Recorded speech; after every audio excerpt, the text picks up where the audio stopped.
E uma reivindicação constante aqui da região são as estradas vicinais.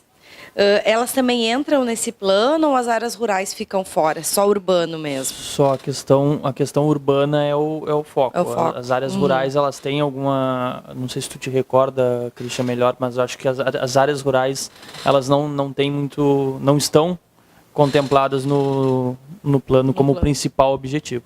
Nas diretrizes, Diego, seria as obras de infraestrutura de pontes e pontilhões. Que daí sim, esse era o mapeamento diagnóstico das pontes e pontilhões estruturantes necessários para a infraestrutura. Nós temos aí que pode ligar ao teu questionamento a questão da malha, do entorno da cidade, como as BRs, o anel rodoviário, que o anel rodoviário, inclusive, está no plano diretor. Uma das necessidades, das sugestões para melhoria seria o asfaltamento, que já está sendo realizado. Sim. Então, essas Mas ele questões... é bem mais central, né? Ele é mais uma central. área urbana, Exato, é a área urbana que, por onde vem o pessoal da safra, que faz a... Que passa por ali, exatamente. né? E aqui tem a peculiaridade que tu falava do espaço tombado, né? A questão, por exemplo, dos canteiros, e é a região mais movimentada tanto em pedestres quanto em carros, bicicletas e transporte público.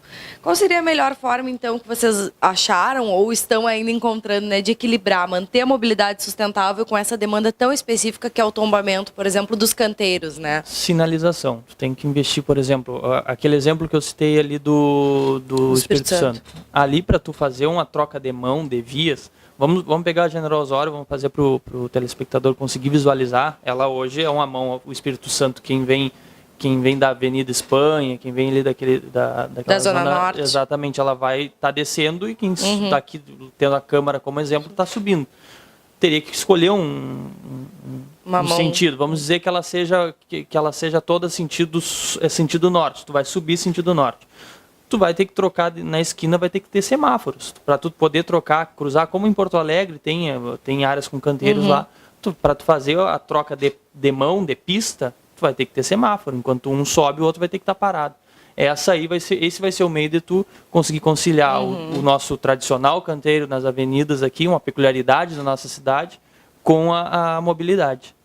E a questão do estacionamento, né, que a gente estava falando, já foi criado o estacionamento rotativo justamente porque muita gente chegava para trabalhar, por exemplo, eu que trabalho na Câmara, né, chegava, estacionava meu carro aqui às 8 da manhã e ficava até às 6 da tarde, tirando espaço de alguém que ia circular. Então já tem o estacionamento rotativo para isso. No início foi uma demanda que, ok, agora o estacionamento rotativo parece que também não dá conta, né, muitas vezes a gente roda e mesmo que tu esteja disposto a pagar, tu não consegue encontrar um espaço ali. Tem algo dentro do plano que contemple esse aumento de estacionamento? Tem. Na verdade, a questão do estacionamento, ele também hoje, apesar de aumentar vagas, o estacionamento paralelo, o oblíquo aqui, ele é uma das coisas que atrapalha a mobilidade, porque o carro fica em uma área mais estreita. Ele prevê essa questão de criação de estacionamentos, modificações, que talvez seja a questão do sentido da posição para paralelo ou oblíquo. E com relação ao número de vagas, a gente tem que fazer um estudo, por exemplo, a gente está realizando esse estudo e aguardando o plano diretor para a aprovação da lei do plano diretor para captação de recursos para investir na sinalização, a área da praça aqui da igreja da Matriz. A gente tem ali uma área, as ruas largas com sentido paralelo. Em compensação, aqui a gente está na 7, na quadra dos restaurantes, aqui na última quadra ali, uma quadra estreita. Aquela com quadra sentido é bem oblíquo. mais estreita, né? A gente percebe que a 7 ela vai afunilando. Quando tu passa naquela quadra, tu percebe que ela é mais estreita. Ali tu tem que fazer modificações e ampliar as vagas, as ruas a Conde de Porto Alegre, naquela área ali que é paralelo, tu pode fazer oblíquo, porque são ruas largas, tu coloca a mão única, ruas largas, tu aumenta o estacionamento também. Então tu consegue cooptar com base no estudo, que eu repito, muito rico, eu particularmente, apesar de ser da área do direito, não da área da engenharia, achei muito interessante. Ali tu consegue regularizar essas situações, buscar mais estacionamento, buscar mais mobilidade sem causar um prejuízo grande. E o uso da bicicleta, ele é uma alternativa de transporte que, além dele diminuir o inchaço no trânsito, contribui para a saúde do ciclista também e para o meio ambiente. E como que a gente pode aumentar a segurança de quem decide deixar o carro em casa e pedalar, que é o caso do Christian, né? O Christian eu vejo que se locomove muito, muito na bike mesmo. E como tu te sente seguro no trânsito hoje? O que tu acha que deveria mudar para tu passar a ser um ciclista que te sente em segurança para andar no trânsito em Bagé? Na verdade, as pessoas estão se conscientizando que o espaço a gente tem que ter cuidado. A gente tem que respeitar as pessoas que estão no trânsito. Tu percebe que as pessoas já estão mais conscientes disso? Existe, porque muitas vezes é ciclista com ciclista, é o ciclista que está dentro do carro, vendo o ciclista que está ao lado passar, e a gente se coloca naquela situação e sabe que muitas pessoas não têm o hábito de andar no trânsito, né, no centro da cidade. Se deslocam mais pelas BRs, né, trabalham mais a questão do cicloturismo, fazem cicloviagens, mas andar especificamente no trânsito requer certo cuidado.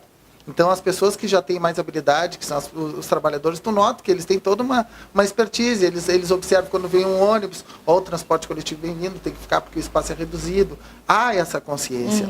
Então, a gente acredita que melhorar a questão dos bicicletários, adotar os paraciclos, ter esse incentivo para que as pessoas possam ter onde deixar suas bicicletas, o próprio estacionamento rotativo é uma alternativa, né? Quando se estabelece não só o sistema pago para os veículos motorizados, mas também pensar nos não motorizados, que isso também pode ser uma alternativa que facilite o uso da bicicleta, né?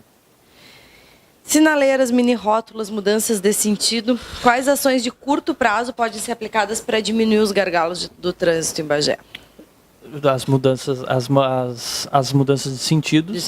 Essas aí são, como eu falei, repito, é a principal e a mais imediata, que assim que nós tivermos os recursos para investir na sinalização, serão tomadas com certeza. A gente mudar os sentidos das vias, investir em vias de mão única, consequentemente em sinaleiras.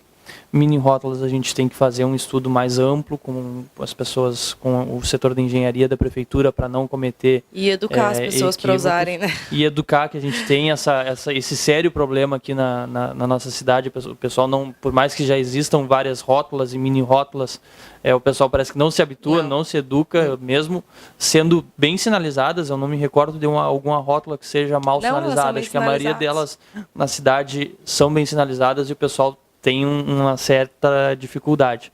Então, mas o principal, o primeiro, no meu entendimento, a ser aplicado será as trocas de sentido de mãos nas ruas de Bagé. E vai ser aquele auê, né? Vai ser aquele auê. Claro, não vai ser nada assim, vamos trocar daqui um pouco mais, vamos virar a General Osório, a Barão Triunfo, a Gomes Carneiro, tudo uma vez só. Não, vai ter que ser até para adaptação, vai ter que ser uma colocação de forma gradual, não para ser... Mas é aquela coisa imediato. Que a gente que mora aqui, no início vai ser difícil, mas depois que tu acostuma e percebe que foi para melhor, né, a coisa vai fluindo, porque se a gente for pensar... Porto Alegre, Uruguaiana é uma cidade que tem as ruas, assim, muitas, né, de mão única, e o trânsito flui de uma maneira muito melhor. Santa Maria, Pelotas, se a gente for pensar, a maioria das cidades, eu acho que Bagé, se a gente for pesquisar a fundo, tu falava em Caçapava, né? Se a gente for pesquisar a fundo, talvez seja uma das únicas, que ainda tem pouquíssimas ruas que sejam...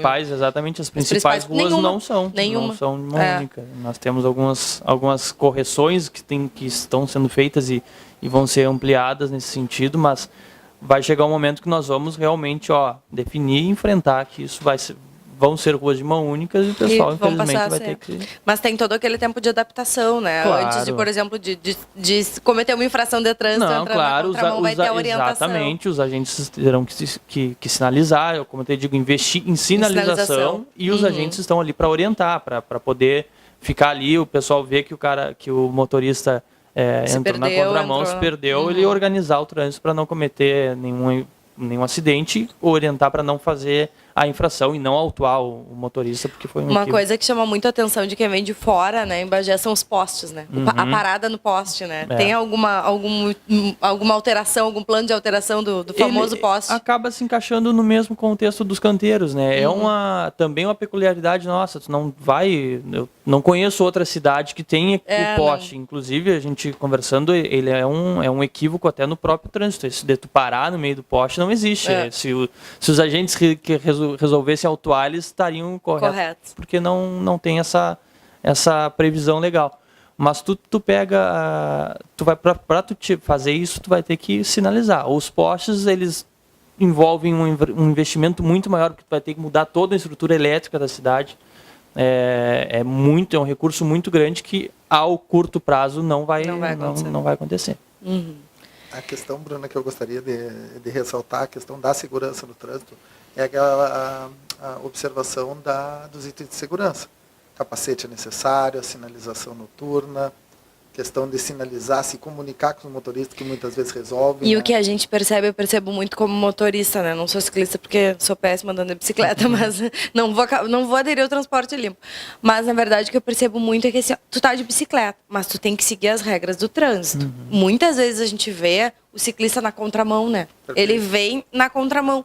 Mas nada dá o direito dele andar na contramão e, na verdade, ele está arriscando a vida dele, né? E talvez podendo causar um acidente de trânsito onde ele vai ser o maior prejudicado, porque o ciclista e o motociclista, eles são o para-choque do veículo deles, né? Do meio de locomoção. Então, a gente vê que muitas vezes tem que seguir, em regras do trânsito, elas precisam ser seguidas por todos que estão ali. Sejam pedestres, motoristas, né? O risco é grave de acidentes, né? Andar no sentido contrário do fluxo de veículos, fazerem manobras bruscas, furarem um semáforo. Enfim, isso pode gerar sérios riscos, né, de acidentes. E também a questão de ter no espaço a estrutura cicloviária e o ciclista está utilizando a rodovia. Bom, aí ele está assumindo um risco de uma responsabilidade. Falo isso, Bruno, e até queria enfatizar um processo que todas as estruturas cicloviárias, as ciclovias e ciclofaixas, ciclovias quando segregada do veículo, da pista de rolamento, é exemplo da Santa Tecla e da Avenida Leonel Brizola, elas têm uma peculiaridade junto com as ciclofaixas do município, que datadas da inauguração nunca sofreram nenhum tipo de manutenção, de ampliação ou de melhoria. E isso foi o que nos remeteu a procurar o Poder Legislativo, a trabalhar o Poder Executivo, a questão do plano de mobilidade, se mobilizar ao ponto de ir para as audiências públicas e mostrar que existe uma preocupação, que as pessoas querem participar da tomada de decisão, elas querem ter ações concretas do Executivo que garantam que a mobilidade sustentável ela não é um discurso vazio, ela é uma prática. Então, a exemplo disso, nós tivemos aqui a recuperação da estrutura da rodovia da Visconde de Ribeiro Magalhães. Se formos falar em termos de plano diretor cicloviário, ela é uma das principais estruturas cicláveis. Então, o governo do Estado, quando licitou a obra e não priorizou a estrutura da ciclofaixa, o discurso do Estado muitas vezes é vazio, porque poderia ter contemplado e nós poderíamos mostrar, não é só uma estrutura cicloviária, é uma rota cicloturística que leva a cidade cenográfica de Santa Fé, que leva ao Centro Histórico e Cultural Vila de Santa Teresa, que leva ao Parque do Gaúcho, que leva ao Polo Industrial, a César, ao Marfrig, enfim, a todas aquelas indústrias que tem lá. Então, isso sim é o que nós queremos mostrar. Uma vez que o Estado não fez e nós cobramos isso, a própria Secretaria vem nesse processo, né, de dar esse respaldo, cobrar do Estado essa infraestrutura, para que o governo agora, num processo de municipalização, tenha que fazer. E é isso que nós queremos. Ter esse compromisso que a gente precisa investir, isso é uma necessidade, isso é um planejamento para o futuro, a gente já sabe que existe diretrizes globais, metas a serem atingidas, e nós estamos sim como signatários inseridos dentro de um programa que é o Cidades Sustentáveis, que trabalha os objetivos de desenvolvimento das Nações Unidas, e a gente quer sim ter esse protagonismo e poder ser propositivo nas ações. Eu acho que é bom de enfatizar e lembrar, como tu falava dos itens de segurança do ciclista, de andar na mesma mão dos carros, enfim, que a gente precisa também da conscientização de cada um e do cumprimento das regras, né? A questão da sinaleira em Bagé também. Quando está no verde é para o carro passar, então o pedestre precisa esperar. No vermelho o pedestre passa, o carro espera. E a gente tem todas as questões que muitas vezes é aquilo da convivência, né? Convivência no trânsito. Para ela ser harmônica, eu tenho que cumprir a minha parte, tu a tua, o Luiz Diego a dele, para dar tudo certo, né? Então, não adianta às vezes eu cobrar do poder público e eu não estou fazendo a minha parte. Exato. E tu falaste na questão do ciclista, às vezes não cumprir a regra de trânsito. A partir do ano que vem, o pedestre também ele vai pode ser penalizado. Hoje, por mais que exista no Código de Trânsito a previsão da infração, o pedestre não tinha como, não era regulamentado. Foi regulamentado esse ano e a partir do ano que vem vai entrar em vigência e os pedestres também terão que se adequar, porque tem que ser cobrado, que eles também têm que colaborar com o trânsito. Não é simplesmente eu estou na faixa de segurança. Eu vou me atirar, Não, tu tem que ter o controle social, o teu controle ali de tu poder te locomover, saber os seus direitos, mas para isso a gente tem que ter o respeito mútuo. E isso é uma tarefa muito forte que a gente vai ter que trabalhar muito culturalmente na nossa cidade. Um exemplo disso, Bruna, é a diferença agora quando o governo conseguiu a revitalização da Avenida Santa Tecla, a estrutura da ciclovia. Ali mostra a questão da sinalização, onde o ciclista para, onde o veículo está passando. E nas rotatórias a gente sempre orienta. Quando o motorista ele quer agradar o ciclista e parar na rotatória, ele está se colocando em risco. Então a gente não, por favor, o fluxo não pode parar. Ele quer ser cortês, quer, né, ajudar, mas acaba gerando um problema claro. vezes, né? Então, para a gente encerrar, né, estamos chegando ao fim do nosso Em Debate. Na opinião de vocês, o que é fundamental que mude na nossa realidade para que as coisas fluam de melhor maneira no trânsito em Bagé? Você quer começar? Se me permite, Cristian, o primeiro que eu vejo, e eu acho que é o mais difícil, é a cultura da nossa população, nesse sentido de respeitar as normas de trânsito e de acompanhar o que é determinado pela legislação. A gente tem uma grande dificuldade, como no exemplo que nós citamos, nas frentes da escola, onde os pais acham que podem parar no meio da rua e não dá nada. Isso e quando levam multa, ainda se dizem que se acham com razão, né? Reclamam em redes sociais, que a gente vê seguido. Exatamente, é só 5 segundinhos, 10 segundinhos, não importa quantos segundinhos, foi bem rapidinho, está cometendo a infração. E depois, com certeza, a nossa parte, como enquanto poder público, de investir fortemente nas questões de sinalização, de infraestrutura, também na questão de educação com esses pais e principalmente com as crianças. A gente tem que fazer um trabalho, nós temos o nosso setor que está fazendo um trabalho bem forte com as escolas, porque é dali que saem os futuros motoristas. Porque às vezes o filho chega em casa e educa o pai, exatamente, né? Começa a dizer como é que o pai tem que se comportar. Papai tem que botar o cinto, papai não passa em vermelho, e aí o pai começa a se repreender. Então a gente tem que, já vem investindo nesse setor de educação e na questão de infraestrutura, que a partir da aprovação do projeto de lei que vai à votação em breve, aí a gente possa captar os recursos e fazer uma mudança radical na nossa cidade, claro, de forma não radical, mas a mudança seja uma mudança para ser melhor para todo mundo. Exatamente. Né? Cristian. Bom, para concluir, eu gostaria de agradecer mais uma vez a oportunidade, Bruna, o Diego. Acho que tudo que foi colocado aqui é um pouco do que representa para a sociedade um plano de mobilidade e o que isso pesa em termos de debate com a sociedade. É a acessibilidade, é a questão da equidade dos espaços, é o planejamento da cidade, são os passeios públicos, são os espaços que a gente precisa urbanizar e melhorar essa infraestrutura dos mobiliários urbanos para que a gente realmente passe a se apropriar da nossa cidade e dizer que a realidade, o diagnóstico é o que nós vemos na rua. Isso é o que nos baliza. Essa é a visão que nós temos e é ali que nos reflete, é ali que nos inspira e que nos motiva a mudar. O que está na rua é o que nós vemos. Agora, a visão de futuro é o que nós queremos mudar. E aí eu gostaria, Bruna, de trazer aqui, para quem nos acompanha pela TV Câmara, algumas das nossas ações que elas são pautadas assim, na questão do ativismo, do cicloativismo, mas também a gente tem uma visão de planejamento futura, que é ampliar as políticas de mobilidade sustentável. E eu sou autor, coautor, na verdade, de uma proposição que é uma proposta de integração regional, uma política de integração entre os povos da fronteira, que seria criar um projeto binacional de mobilidade sustentável. Se propõe a criar, Diego, aí vem o desafio, a primeira ciclovia ou ciclofaixa internacional do Pampa, que seria a primeira entre fronteiras das Américas. Nós utilizaríamos a BR-153 para interligar Bagé com a Ceguá. Uma estrutura, uma ciclovia, se fosse na faixa, fora a faixa de rolamento, onde um Aras, uma empresa, cria ali uma estrutura cicloviária e tu pode estar dentro da rota do bioma Pampa, contemplando as belezas naturais, as paisagens bucólicas, as belezas cênicas, uma ciclofaixa na possibilidade de se utilizar a faixa de rolamento. Como nós construímos isso, Bruna? Com o apoio do presidente da Câmara ainda do ano passado, hoje prefeito, eu como diretor de Ciência, Tecnologia e Inovação, buscando ampliar as nossas relações diplomáticas, encaminhamos agora uma proposição no Comitê Nacional de Intendentes e Prefeitos, onde o prefeito Ivaldo Lara ratificou esse compromisso de fomentar as políticas de mobilidade sustentável.